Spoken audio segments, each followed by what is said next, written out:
So, everyone, one of our first episodes, Josh and I ever did, talked about the analog and digital worlds and the relationship between the two. Right. And we thought it would be kind of fun to revisit this. We got a lot of positive feedback on the actual episode when we launched it. It was like, what was that? Like our second episode, Brian? Something like that. Yeah. And, look, honestly, Josh and I have gotten better at what we do on this Right. podcast to re-record and kind of re-riff. Launch out onto the loop with us today as we discuss the analog constructs revisited today on Curiosity Continuum.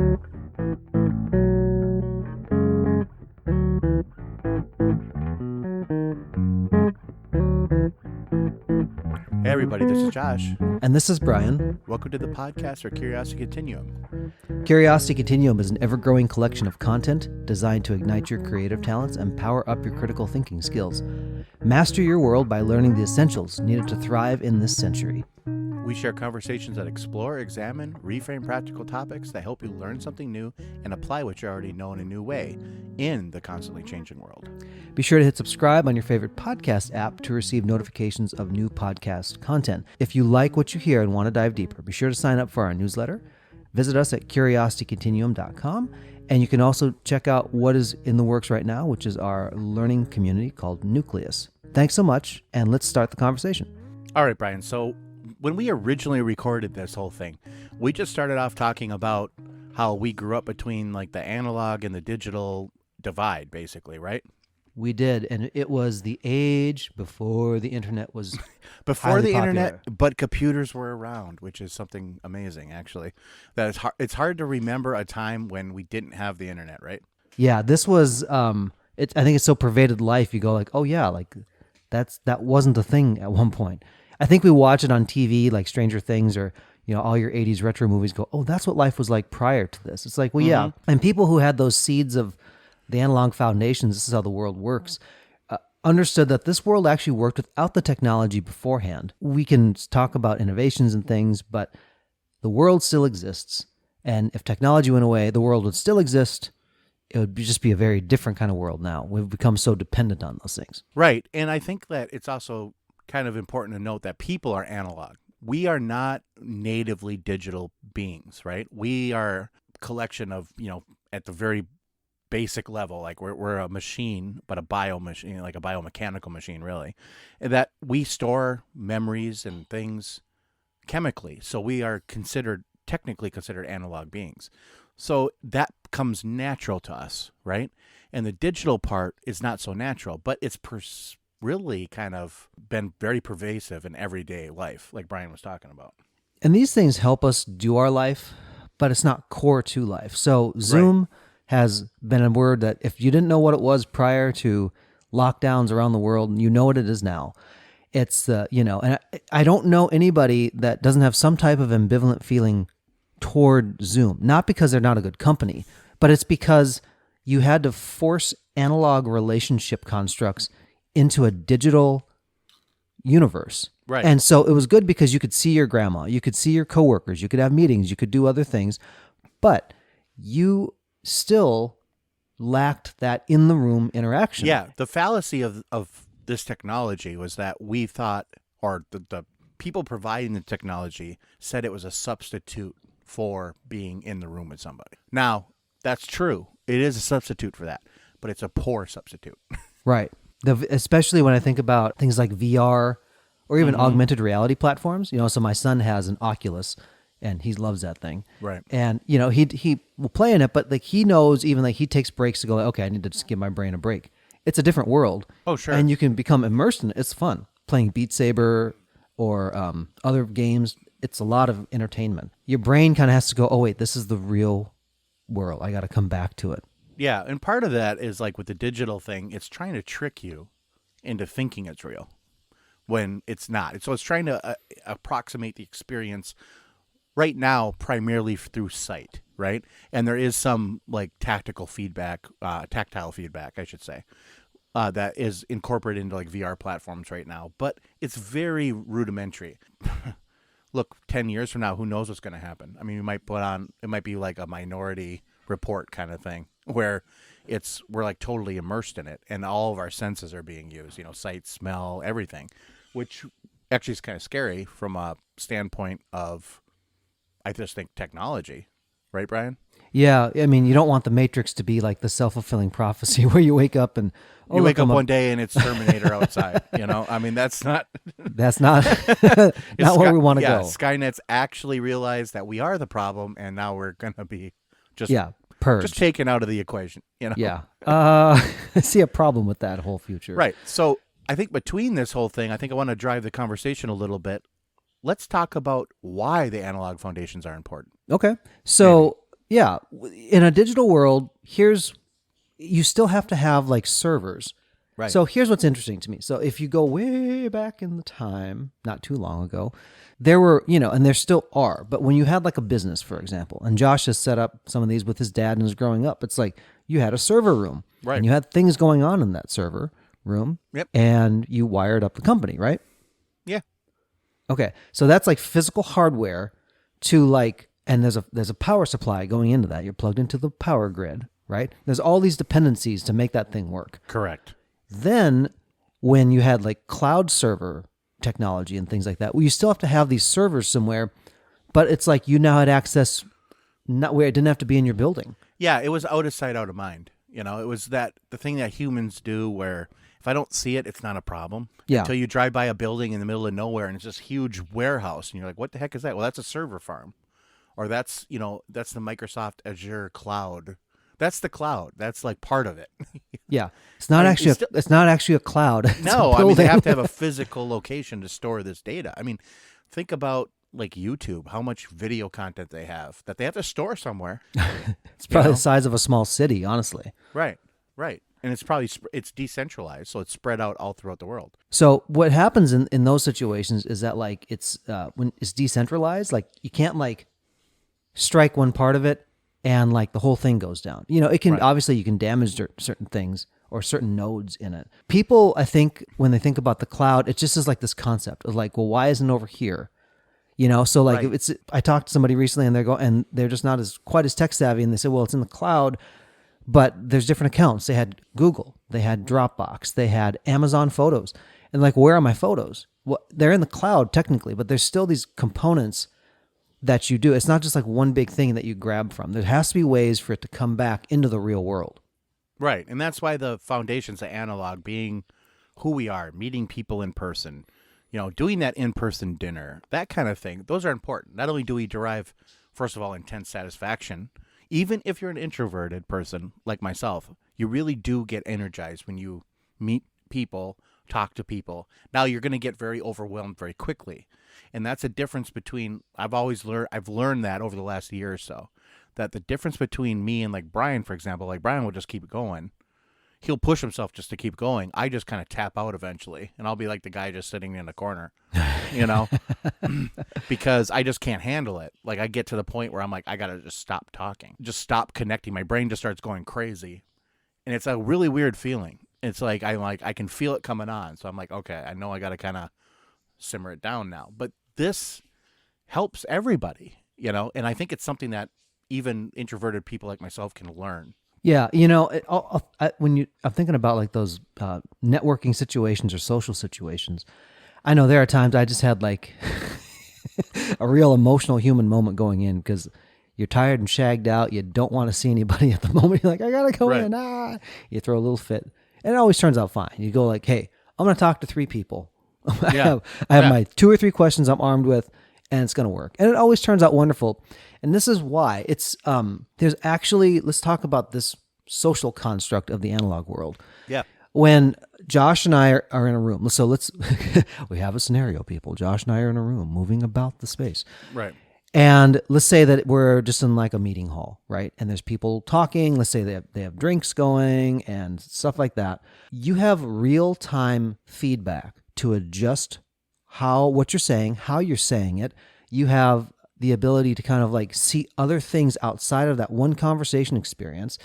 You have to filter through it. You have to decide what's important. You have to engage your senses. Yeah. Pick what you want to listen to, basically. Yeah. Yeah. And so while the digital world is getting better at the approximation of like, hey, it's just kind of like the Internet of Things, like all these little things are somehow connected.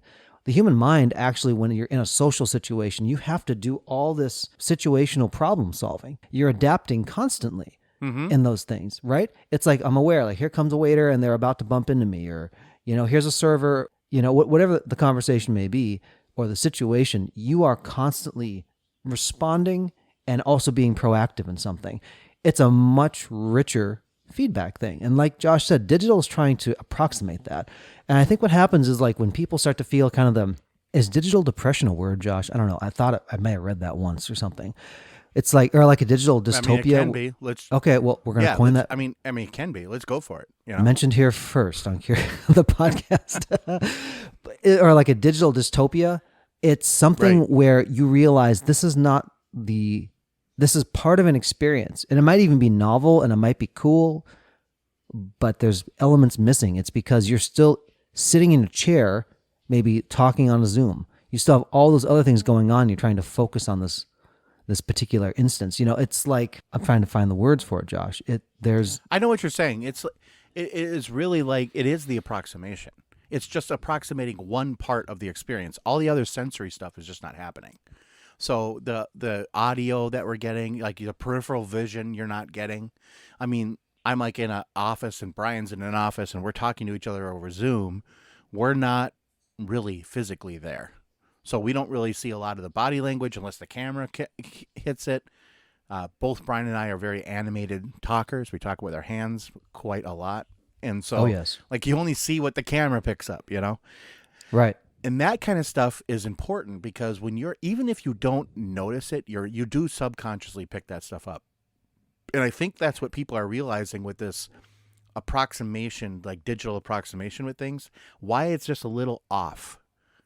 It's not quite what we would consider normal, And it's gotten better. Like again, kind of, but way better. Way better, but way better. But so I want to harken back to early aughts, and I went actually to the digital showing of Star Wars: Phantom Menace when it first came out. Sure.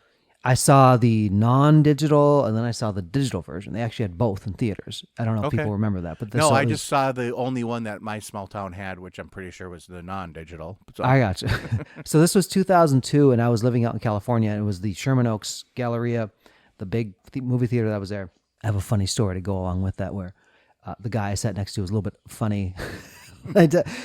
Real quick thing. We kind of sit down in the theater, and so what I'm doing also now is taking like this little analog detour before I get to the story, which in digital would be like, what the heck is that all about? This guy sat next to me, and he was very kind and polite. He said, "Hey, how you doing?" Is this the guy with the pea pods? Yes, this is the guy with the pea pods. This guy's wife pulled out like all this produce from the grocery store out of her bag. People try to she got a feed bag in her purse. I know. People are trying to smuggle gummy bears into something. She's got produce, and he opens up this like pound bag of pea pods, and he looks at me. Would you like some pea pods? And I'm like, I'm okay, but thank you. He goes, "Are you sure they're crisp and delicious?" I'm like, "I appreciate it, sir, but I think I'm okay." And that was it. I've never seen anybody else smuggle produce into a movie theater. Maybe they start offering it as a healthy alternative to like the Butterfinger. That's The problem is they would be rotting in there because people don't go to theaters to eat good things. Yeah, you're true. That's probably why they had to smuggle it in because right. I think you could just walk right in with that. I don't even think they were going to give a crap.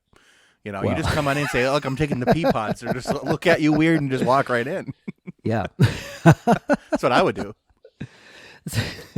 This guy was eating this produce, and it turns on. And so I had seen the non-digital version first.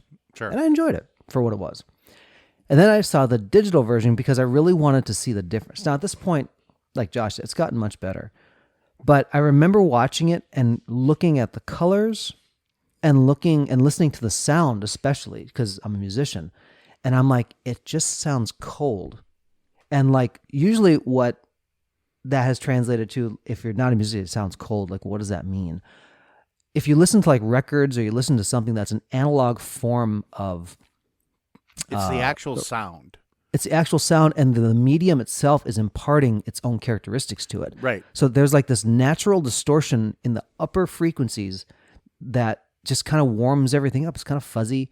And it's like, that's part of the nature of it transmitting sound to your ear, and people got used to that. Yep. So now you have digital that doesn't have the medium kind of imparting its own color to the sound, and you're like, why does that sound cold? It's because it's doing it exactly the way it does.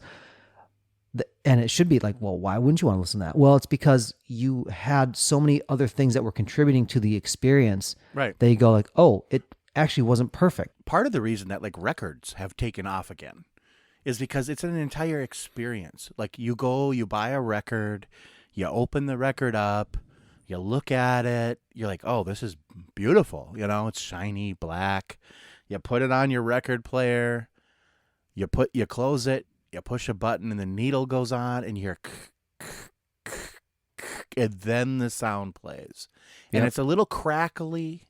It sounds just like, it just sounds, better. That's the warmness Brian's talking about. Like, it's the actual sound reproduce. It's not a reproduction of the sound, which is what digital is doing. Takes out all the characteristic. And because we're not perfect and humans are like used to imperfect things, I think. So it just sounds like more, you have a personal connection with it. It's an emotional connection, right? Mm-hmm. A lot of times too. So my son really likes EDM, which is electronic dance music, and a lot of electronica. Yeah. And I eventually soon want to get him some type of editing station where he can just start to play with these things. Sure. But what a lot of DJs and producers have done, especially, is they will actually change. It's called, if you quantize something in music, what that basically means is that you have the ability to kind of snap some imperfections to be perfect, right? Because human beings can have a really excellent sense of time. We can talk about musicians all day long on another podcast or something. But when a machine will say, okay, here's exactly 100 beats a minute, and it clicks it off, it's perfect. There's nothing that deviates from it. It's a perfect 100 beats per minute. But it starts to sound like it doesn't. Why does it sound like it's sterile? It's because human beings, when they play music, and you're a musician and you have your fingers are touching strings or keys or something, there's physical things that happen, and that they're actually controlling. They're kind of playing around the time. Absolutely. It's not the letter of the 100 beats. It's like how I'm feeling, and am I playing a little behind? I always explain to young musicians that when they think about time, it's everybody's responsibility in a band to have an excellent sense of time. That doesn't mean that you play everything exactly all together. Right. But you have the concept of like this beat that happens in a moment, and it's like a ball. And I said, like, depending on where you're placing and responding to others, like you may be on front of the beat, which means that the leading edge of the ball, as it's going to hit that 100 beats a minute, will feel different than if you play it right on top or right behind. So a great example of that, if you listen to Beach Boys, right? Carol Kaye is one of the bass legends in the world. Started playing professionally in 1949 on jazz guitar. And then in the 60s, when the bass player didn't show up for the gig, she picked up the electric bass and basically transformed the instrument and was one of those early pioneers on the electric bass. She, from her jazz background, always played, just a little bit on top of the beat. And if you listen to the Beach Boys records, and she played on all those, you have that. It kind of like feels California-ish. It's like moving along, and it kind of has like this forward motion feeling, right? And then you listen to something like D'Angelo, where Pino Palladino played on it, and way behind the beat, they feel differently. And it's not something that if you don't, not looking at a screen to go, why does that, it feels a certain way. And when you look at it, it's like, well, because this person's playing it here, this person's playing this here, and it's a series of compromises in the real world that you almost have to program in now. So when I talk about producers and EDM, they're actually building imperfectness into their songs to make it feel more human. Right. Which is, it's funny, but it's like a crazy concept, but it's what they're doing. Yeah, like you notice those things. Yeah. It's like, oh, man. The same with like AI, AI when they're talking to you on the phone now. Yes. Like they'll be like, oh, just wait a second, and you can hear them. They'll do imperfections on purpose. Yes. And so, like it's just a crazy conversation. It's a crazy technology. It's so when we let's talk about that for a minute too, because that's a conversation thing. So I know like there was a whole the Turing test, right? Basically, where can a machine kind of appear as enough of a human being to be able to convince a human being that they're not a machine, right? Right. Okay, so it's like that. Yeah, exactly. The Turing test, and then the uncanny divide, and all that. So why don't we put a comma here, and let's just go on with another episode for later with that conversation. Sounds good. We'll wrap this one here. Until next time, this is Brian. And this is Josh. For Curiosity Continuum.